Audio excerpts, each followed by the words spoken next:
के भूल गई थी, उससे इतना धुआं हो गया था, लेकिन अलार्म नहीं बजा था। तो अगरबत्ती से तो कितना ही धुआं होगा, इसकी कोई टेंशन नहीं है। वट सावित्री के व्रत से लेकर करवा चौथ से लेकर माचिस, लाइटर, ये सब कुछ मत लेकर आइएगा। कुछ भी इन्फ्लेमेबल चीज़ें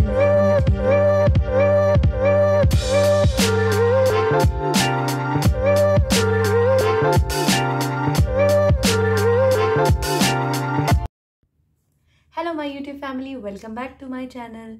और आज है यहाँ पर वेडनेसडे और आज हमारे दिन की शुरुआत हो चुकी है। और जैसे मैंने आपको बताया था आज हमें थोड़ा स्कूल के लिए जाना है, लेकिन स्कूल नहीं जा पाए क्योंकि मैं इनका ऑफिस का काम है, तो जिसकी वजह से थोड़ा बिजी थे। कुछ डॉक्यूमेंटेशन का काम है, वो पूरा हो चुका है, बस जाकर हम लोगों को बात करके आनी है। तो फिर काफ़ी लोगों आप सबके काफ़ी मैसेजेस आ रहे थे और कमेंट थे कि मतलब जो भी टेंपल मैं वीडियोस डालती हूँ या फिर आप जो आसपास के जो भी मंदिर वंदिर हम लोग जाते हैं उनकी वीडियोस को तो देखना आपको बहुत अच्छा लगता है। और मुझे बहुतों के मैसेज आए थे कि मिसिसागा और ब्रैम्पटन के जितने भी मंदिर हैं वहाँ के भी आपको टूर देने के लिए। तो अभी तो हम लोग यहाँ टोरंटो में हैं, तो अभी तो पॉसिबल नहीं है, लेकिन जब भी मैं मिसिसागा या ब्रैम्पटन जाऊँगी तो मैं ज़रूर से आप लोगों को वहाँ के टेम्पल्स, जो भी वहाँ पे घूमने की चीज़ें हैं, वो सब मैं आपसे ब्लॉग में शेयर करूँगी। तो आप इसलिए टेंशन मत लीजिए, मेरे कंटिन्यूटी वाले जितने भी ब्लॉग्स हैं वो बिल्कुल देखना मत भूलिएगा। तो आज what to pack for Canada की सीरीज़ में मैं आपके लिए एक और नई वीडियो लेकर आ गई हूँ, जिसमें आपको बताऊंगी कि आप क्या पूजा का सामान लेकर आ सकते हैं, क्या क्या चीज़ें लेकर आनी चाहिए और क्या नहीं लेकर आनी चाहिए। भी सामान लेकर आ सकते हैं, कोई ऐसी रोक टोक नहीं है। बस ये ध्यान रखिएगा, जैसे माचिस वाचिस मैंने बोला, इस तरीके का माचिस, लाइटर, ये सब कुछ मत लेकर आइएगा। कुछ भी इन्फ्लेमेबल चीज़ें नहीं होनी चाहिए। अब लोग मुझसे पूछते हैं, जैसे भी कभी इंडिया से फ़ोन आता है या फिर कोई पूछता है कि तुम लोग पूजा वूजा कैसे करते हो, या पूजा का सामान वहाँ पे मिलता है या नहीं मिलता है, और क्या क्या लाना बहुत ज़्यादा ज़रूरी है, या फिर जो अभी रिसेंटली कनाडा शिफ्ट होने वाले हैं या फिर कभी आने का प्लान कर रहे हैं फैमिली के साथ में, या जो मैं लेकर आई थी उस तरीके से मैं आपको बताना चाहूँ। मैं एक सेपरेट वीडियो बना देती हूँ और उसमें आप लोगों को सारे जितने भी क्वेश्चंस है वो सब मैं आंसर कर दूंगी।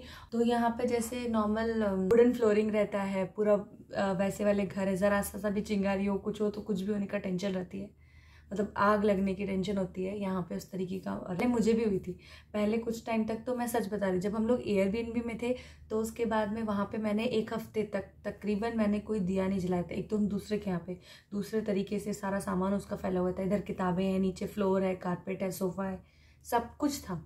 तो मुझे लगता था कि यार मैं कहीं जलाऊं या माचिस, मैं माचिस नहीं लेकर आई थी। तो माचिस वाचिस क्योंकि ऐसे मतलब ये वाली चीज़ें वैसे भी अलाउड नहीं, लाइटर माचिस फ्लाइट में। तो मैंने सोचा पता नहीं माचिस यहाँ कहाँ मिलेगी और कैसे करूँगी, कैसे दिया जलाऊँगी, और गैस भी होती नहीं है यहाँ पे। तो जैसे हम लोग लाइटर ऑन किया, गैस से जला लिया। यहाँ पे इंडक्शन बेस रहता है गैस। तो फिर मैंने सोचा क्या करूँ, तो एक हफ्ते तक तो मैंने नहीं जला, पूजा करके नहला के भगवान जी को बैठा देती थी, पूजा कर लेती थी। लेकिन मैं जब यहाँ इस घर में आई हूँ तो मैंने बहुत लोगों से पूछा है, सब लोग बोल रहे हैं आराम से जला सकते हो, कोई ऐसी टेंशन वाली बात नहीं है।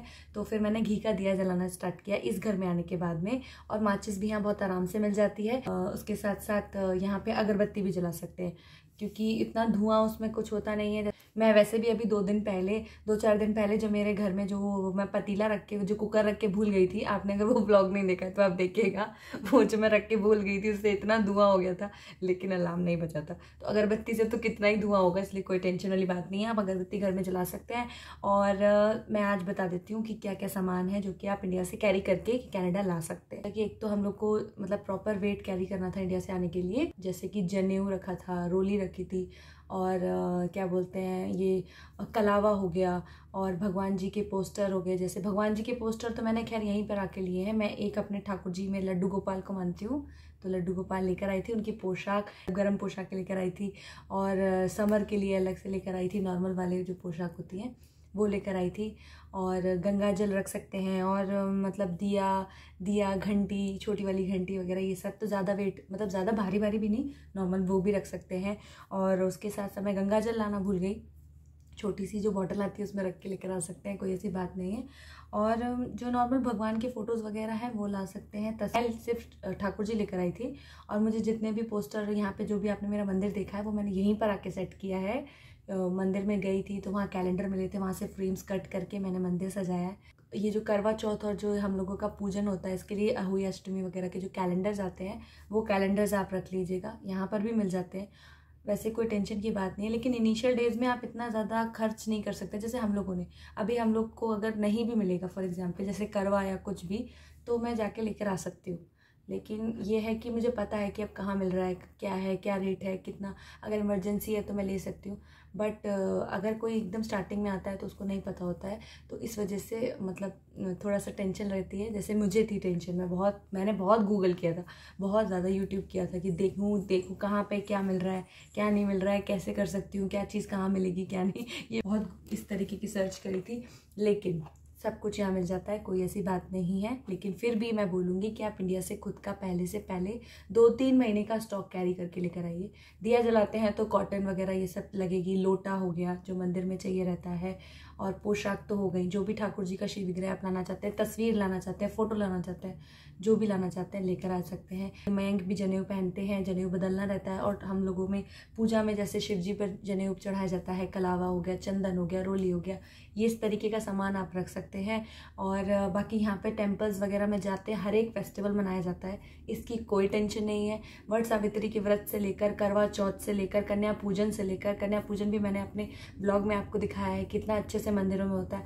होली सेलिब्रेशन, दुर्गा पूजा, दिवाली और छोटे से बड़ा जो भी त्यौहार होता है सब कुछ मनाया जाता है। शिवरात्रि भी बहुत अच्छे से हुई थी यहाँ पर। ऐसा नहीं है कि सिर्फ मंदिर ही, यहाँ हर एक कम्युनिटी के लोग मिलेंगे, हर एक कम्युनिटी के यहाँ पर अलग अलग कल्चरल सेंटर्स हैं, अलग अलग कम्युनिटी सेंटर्स हैं जहाँ पर आप जा सकते हैं और अपने फेस्टिवल्स को एंजॉय कर सकते हैं। तो व्रत की कथा वगैरह होती हैं, या जो अब होली बुक्स आती हैं अपनी, जो भी आती हैं, भगवद गीता हो गई, या अगर कोई पढ़ता है कोई स्पिरिचुअल बुक है, या फिर कोई भगवान की कथा की मतलब कोई पूजा पाठ वाली जो कथा की बुक होती है, तो वो अगर आप कैरी करके लाना चाहते हैं तो ज़्यादा वेट की भी नहीं होती है, कैरी करके लेकर आ सकते हैं। मैं 1-2 ही लेकर आई हूँ और यहाँ पर भी मिल जाती है। बट वही बात है कि आपको नॉर्मल इतनी पतली सी जो बुक रहेगी हम लोगों के वहाँ 20-25 चलो 50 मैक्सिमम रुपए में मिल जाएगी पतली वाली, और यहाँ पर वही चीज़ से मतलब $1.5 से $2 में मिलेगी वही पतली सी। तो अगर आप उसको देखा जाए तो लगभग 120 रुपये में लेने वाले लेते भी हैं, लेकिन हम लोग लेके आए थे इंडिया से, तो वो भी कैरी कर सकते हैं। तो इसमें कोई टेंशन वाली बात नहीं है। पूजा पाठ का सब सामान यहाँ पे मिलता है, सब तरीके का सामान मिलता है। इतना मैक्सिमम आप ला सकते हैं अपने वेट के अकॉर्डिंग, वो आप लेकर आ सकते हैं। दिया जला सकते हैं या नहीं, अगरबत्ती जला सकते हैं या नहीं, जैसा मेरा थोड़ा सा दिमाग कन्फ्यूज था उस टाइम आने से पहले, तो वो सब मैंने आपके डाउट्स क्लियर कर दिए होंगे। अगर किसी की और क्वेश्चन है तो प्लीज़ कॉमेंट बॉक्स में डाल सकते हैं। और मैं आज की वीडियो को यहीं पर एंड करती हूँ। उम्मीद करती हूँ आपको पसंद आया होगा। पसंद आएगा तो प्लीज़ लाइक, शेयर और सब्सक्राइब करना बिल्कुल मत भूलिएगा। Thanks for watching, bye bye. मिलती हूँ कल की वीडियो में।